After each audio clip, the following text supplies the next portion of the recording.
Video کو like کریں، علم دین چینل کو سبسکرائب کریں اور بیل آئیکن کو دبائیں تاکہ ہر ویڈیو کی نوٹیفیکیشن آپ کو ملے۔ میرے پیارے آقا صلی اللہ تعالی علیہ وسلم کے پیارے دیوانوں، میلاد مصطفیٰ صلی اللہ علیہ وسلم کا مہینہ ہے،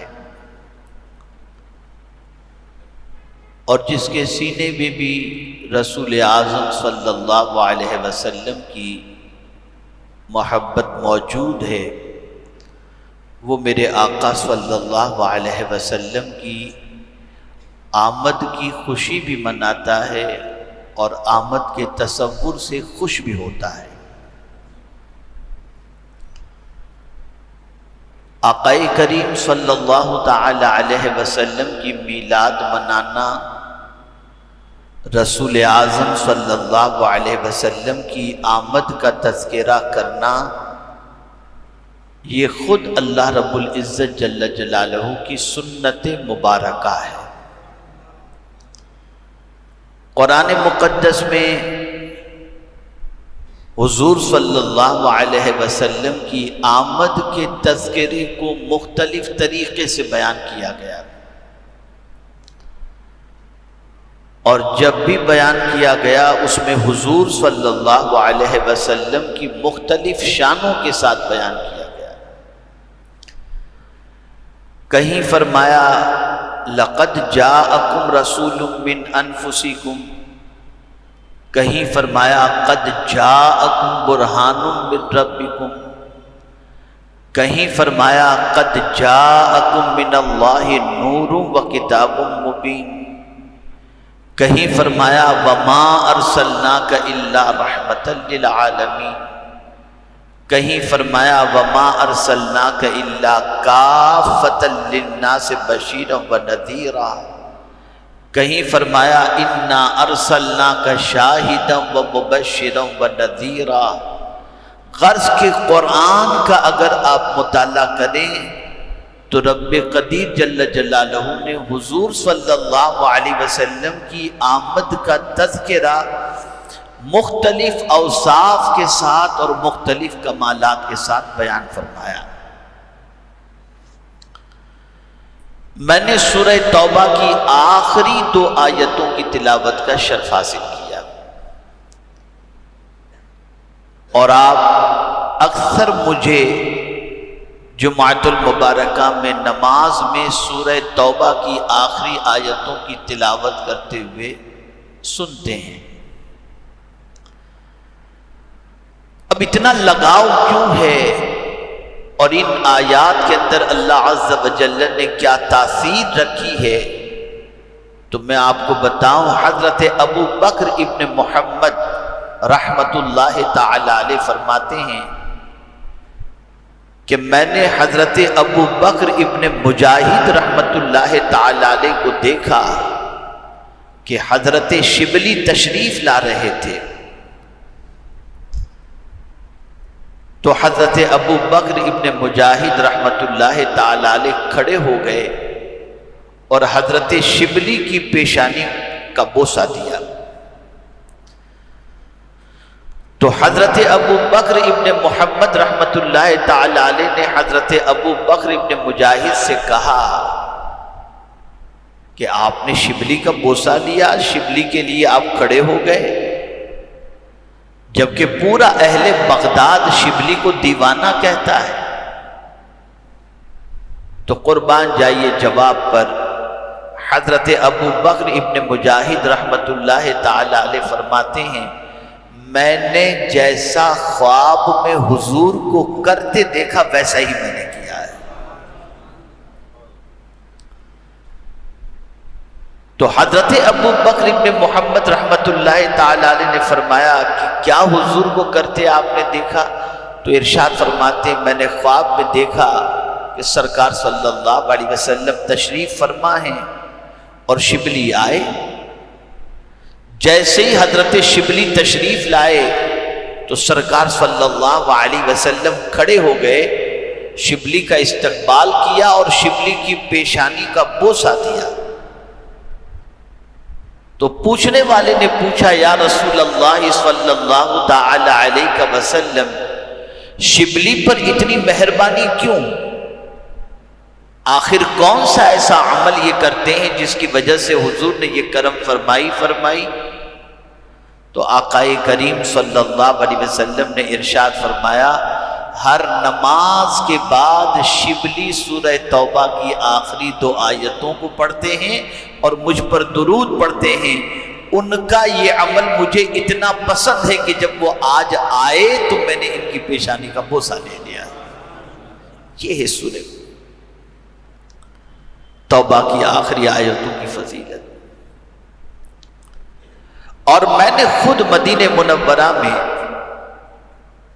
ایک عظیم مدینہ منورہ کے بزرگ جن کا نام حضرت علامہ زکریا نقشبندی رحمت اللہ تعالی علیہ، جو اب پردہ فرما چکے ہیں، میں ان کے دولت کدے پر ان سے ملنے کے لیے پہنچا تو ان کے گھر کے دروازے پر لکھا ہوا تھا، دروازے پر نہ کوئی تالا نہ دروازہ بند، دروازہ کھلا ہوا ہی تھا،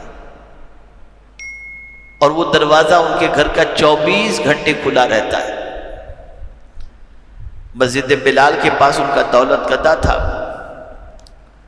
دروازے پہ لکھا ہوا تھا کہ میں نے اپنے گھر کا دروازہ ہمیشہ کھلا رکھا ہے، جب میں اس دنیا سے چلا جاؤں تو تم بھی دعا کا دروازہ میرے لیے ہمیشہ کھلا رکھنا۔ یہ ان کے دروازے پر اتفاق سے عید میلاد النبی صلی اللہ علیہ وسلم کا دن تھا، عید کا دن تھا، ملنے کے لیے پہنچا تو بڑی شفقت فرمائی، ارشاد فرمایا مغرب کی نماز تم ہی پڑھاؤ، مغرب کا وقت تھا۔ پھر مغرب کی نماز پڑھائی اور اس کے بعد جو اہتمام تھا وہ ہوا۔ اس کے بعد پھر مسجد نبوی شریف میں میں نے ان کو دیکھا تو مسجد نبوی شریف میں جیسے ہی سرکار صلی اللہ علیہ وسلم کے قدمین شریفین میں جا کر کے وہ بیٹھتے ہی سورہ توبہ کی 2 آیتوں کی انہوں نے تلاوت فرمائی۔ تب میں نے یہ محسوس کیا کہ یہ آیتیں حقیقت کے اندر بہت عظمت والی آیتیں ہیں کہ اللہ کے رسول صلی اللہ علیہ وسلم کے عشاق کو دیکھیں تو یہ وہ ان آیتوں کی تلاوت کرتے نظر آتے ہیں۔ اب ہے کیا ان آیات کے اندر؟ اب اس کو تھوڑا سا سمجھو اور حضور سے اپنے تعلق کو مضبوط کرو۔ لَقَدْ جَاءَكُمْ رَسُولٌ مِّنْ أَنفُسِكُمْ، بے شک تمہارے پاس تمہیں میں سے ایک رسول آیا، عظمت والا رسول۔ اب اس رسول کی شان بیان کی جا رہی ہے۔ عزیز علیہ ما عنتم، تمہارا مشقت میں پڑنا حضور کو گراں گزرتا ہے، یعنی اگر تمہیں کوئی بھی تکلیف پہنچ جائے تو حضور بے قرار ہو جاتے ہیں۔ کوئی بھی تکلیف، کسی بھی قسم کی تکلیف تمہیں پہنچے تو ایسی عظمت والا رسول اس دنیا میں آیا کہ تمہارا مشقت میں پڑنا ان پر گراں ہے۔ وہ اپنی امت کو مشقت میں دیکھ ہی نہیں سکتے، تکلیف امتی کو ہو بے قرار حضور صلی اللہ علیہ وسلم ہو جاتے ہیں۔ یہاں ایک نکتہ سمجھنے کے لائق ہے، توجہ اگر مکمل طور پر رہی تو بات اچھی طرح سمجھ میں آئے گی۔ ہم اور آپ یہاں پر بیٹھے ہوئے ہیں، ہمیں کسی قسم کی کوئی خبر تکلیف کی نہیں پہنچی یا راحت کی نہیں پہنچی، ہماری طبیعت پر اس کا کچھ اثر ہوگا نہیں، لیکن ہمیں اگر خبر پہنچ گئی کہ آپ کے فلاں قریبی کا انتقال ہو گیا تو ہمیں تکلیف پہنچے گی نا؟ جواب دیجیے آپ میرے سوال سے۔ اور ہمیں کچھ خبر ہی نہیں تو تکلیف کہاں سے ہوگی؟ ہمیں کوئی خبر دے کہ فلاں آپ کے قریبی کا کام ہو گیا، اس کا رشتہ لگ گیا، یا XYZ کچھ بھی خوشی کی خبر، تو خبر سن کر کے ہمیں راحت ہوگی نا؟ تو اچھی خبر جب ہمیں ہوگی اور ہم باخبر ہوں گے تو ہمیں خوشی ہوگی، ہم باخبر ہوں گے تو ہمیں تکلیف ہوگی۔ اب قرآن کہتا ہے کہ تمہارا مشقت میں پڑنا حضور پر گراں گزرتا ہے، پتا چلا حضور بے خبر رسول نہیں، باخبر رسول ہیں۔ حضور کو معلوم ہے کہ میرا امتی کہاں تکلیف میں ہے اور کہاں راحت میں ہے۔ اگر باخبر نہ ہو تو تکلیف کا احساس کہاں سے ہوگا؟ کہاں سے تکلیف کا احساس ہوگا؟ اور اتنا حضور صلی اللہ علیہ وسلم کو اپنی امت کی تکلیف کا خیال کہ سرکار صلی اللہ علیہ وسلم ارشاد فرماتے ہیں اگر میری امت پر گراں نہ گزرتا تو میں اپنی امت کے لیے ہر نماز کے لیے مسواک کو فرض قرار دیتا، لیکن حضور جانتے تھے کہ میری امت یہ کر نہیں سکے گی، اس لیے حضور صلی اللہ علیہ وسلم امت کو تکلیف نہ ہو اور امت پر کوئی چیز گراں نہ گزرے، اس لیے رحمت عالم صلی اللہ علیہ وسلم نے ہر نماز کے لیے مسواک کو کمپلسری نہیں، کرو سنت ہے اور کرنا چاہیے، بہتر بات ہے، لیکن فرض کے درجے میں حضور نے نہیں رکھا۔ آقا کریم صلی اللہ تعالی علیہ وسلم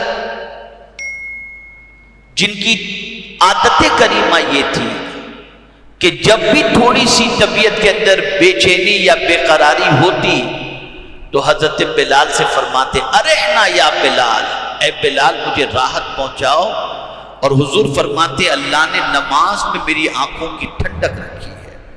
حضرت بلال اذان کہتے، حضور نماز پڑھاتے، حضرت بلال مصلی بچھاتے، حضور نماز پڑھ لیتے اور سرکار کو قرار مل جاتا۔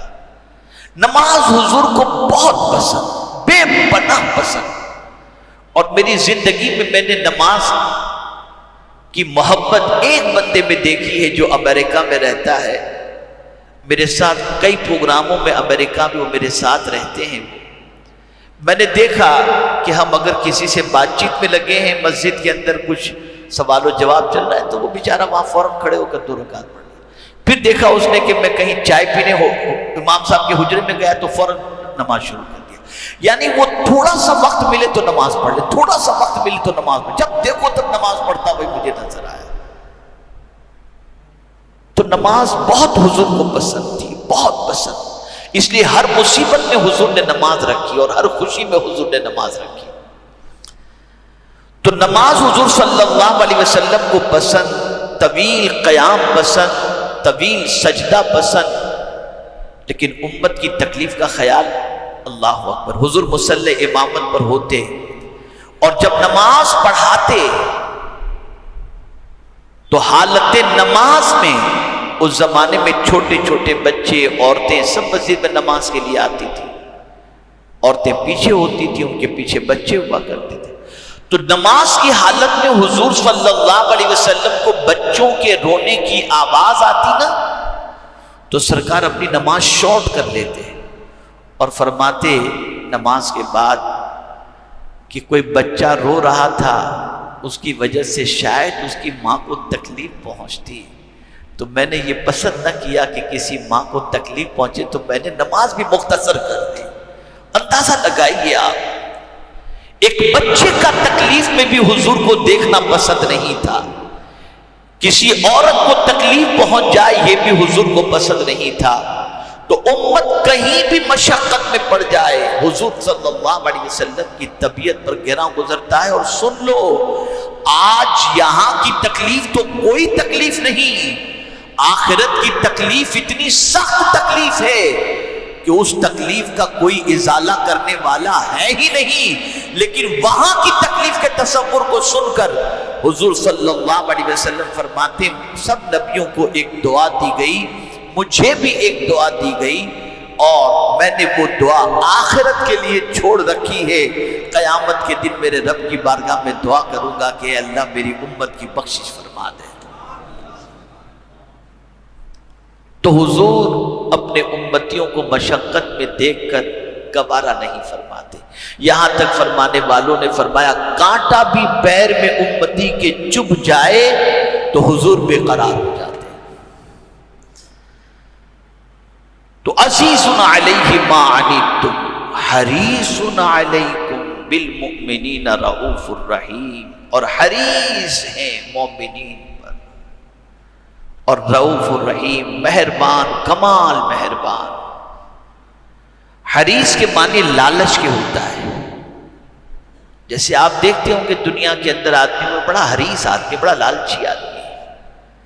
دیکھیے تو صحیح آپ، دنیا کے انسان کو لالچ ہوتی ہے، مال کی لالچ ہوتی ہے، کھانے کی لالچ ہوتی ہے، خواہش کے پورے کرنے کی لالچ ہوتی ہے۔ حضور کو ہمارے لیے کون سی لالچ ہے؟ ہمارے لیے لالچ ہے۔ حریص علیکم بالمؤمنین، حریص علیکم، وہ تمہارے لیے حریص ہے۔ کس چیز کے حریص؟ اب اس کو سمجھو تو پتا چلے کہ ہم کس رسول کے امتی ہیں۔ حضور کو ایک ہی لالچ تھی، بس میری امت عذاب الہی سے بچ جائے، بس یہی، امت بچ جائے، اسی چیز کی لالچ۔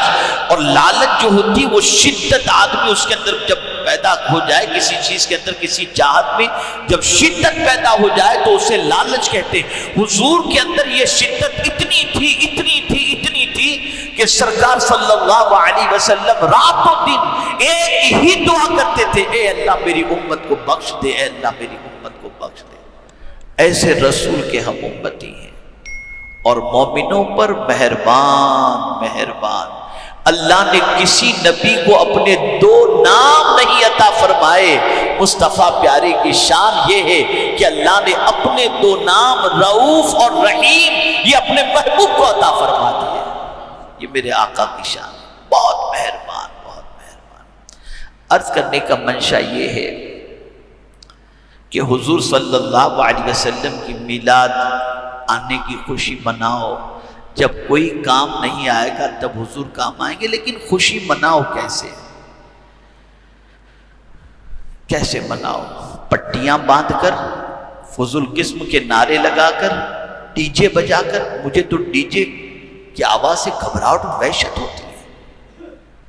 میں آپ کو ایک تصور دیتا ہوں، ایک تصور دیتا ہوں۔ عید کے دن ہم گھر سے نکلتے ہیں، کیا طریقہ ہمیں عطا کیا گیا؟ راستے میں نکلو تو تکبیر تشریق پڑھتے ہوئے نکلو، ہے نا؟ کوئی عید کی نماز کے لیے آپ کو ڈھول باجے گاجے ڈی جے بیجے کے ساتھ نکلتا ہوا دکھائی دیتا ہے؟ نہیں، تکبیر پڑھتے ہوئے۔ ایک تصور ہمیں دیا گیا، جب بھی تم خوشی مناؤ تو اللہ کا ذکر کرو، اللہ کے رسول کا ذکر کرو۔ جلوس میں نکلو ضرور، لیکن اس طرح سے نکلو کہ تمہاری ذات کسی کے لیے تکلیف دہ نہ ہو، نگاہیں نیچی ہوں، زباں پر درودوں کا نغمہ ہو، اور ڈی جے تو بالکل نہ لگانا، بالکل نہ لگانا۔ یہ میری بات سن لو، کسی کو برا لگے تو مجھے معاف کریں، کسی کو جلانے، کسی کو دکھانے، کسی کو تڑپانے نہیں۔ مومن تو وہ ہوتا ہے جس کی ذات سے کسی کو تکلیف پہنچے ہی نہیں، اور ڈی جے کی آواز سے ہارٹ بیٹھ جائے، اس کی آواز ایسی ہوتی ہے۔ آپ یہ مہم شروع کرو کہ جلوس میں کوئی بھی ڈی جے کے ساتھ نہ نکلے، ناچ گانے باجے تماشے کے ساتھ نہ نکلے۔ اور آخری یہ جملہ میرا ذہن کے اندر محفوظ کر لینا، دل و دماغ کے اندر، کہ ہمارا عقیدہ ہے کہ مدینے کے تاجدار صلی اللہ علیہ وسلم اگر اپنی مزار اقدس سے اپنے جلوس میں نکلنے والے غلاموں کو دیکھنا چاہیں تو دیکھ سکتے ہیں۔ اللہ نے یہ طاقت عطا فرمائی ہے، تو جلوس میں ایسے نکلو کہ حضور جب تمہیں دیکھیں تو خوش ہو جائیں کہ میرے غلام کی نگاہیں جھکی ہیں، کتنی شان سے مجھ پر درود پڑھتا ہوا نکل رہا ہے۔ اب پٹیاں باندھ کر رقص کرتے ہوئے، ڈانس کرتے ہوئے، جھومتے ہوئے، غلط قسم کے نعرے بجاتے ہوئے کیسے حضور راضی ہوں گے؟ تو آپ یہ مہم چلاؤ، آپ سب جہاں بھی ڈی جے ہو ہاتھ جوڑ کر کہو کہ بند کرو اس کو یار، یہ بند کرو، کمیٹی والوں کے پاس جا کر اسے روکو۔ آپ کے روکنے پر اگر وہ رک گیا تو آپ کے اس عمل سے حضور بھی راضی ہو جائیں گے، اللہ بھی راضی ہو جائے گا۔ اور آپ بھی جو خواتین بالکل جلوس میں نہ نکلیں، آپ اچھے لباس سے بہتر کرو، نگاہوں کو نیچی کیے ہوئے درود شریف پڑھتے ہوئے جلوس کے اندر نکلو۔ اللہ کرے کہ ہم سب کے لیے حضور صلی اللہ علیہ وسلم کی آمد کے دن کی اتنی برکتیں اللہ ہم سب کو عطا فرمائے کہ حضور آئے تو سارے غم سے نجات ہمیں نصیب مل جائے، اور حضور کی آمد کے صدقے میں اللہ امت کا بیڑا پار فرمائے۔ ویڈیو کو لائک، شیئر، چینل کو سبسکرائب کریں۔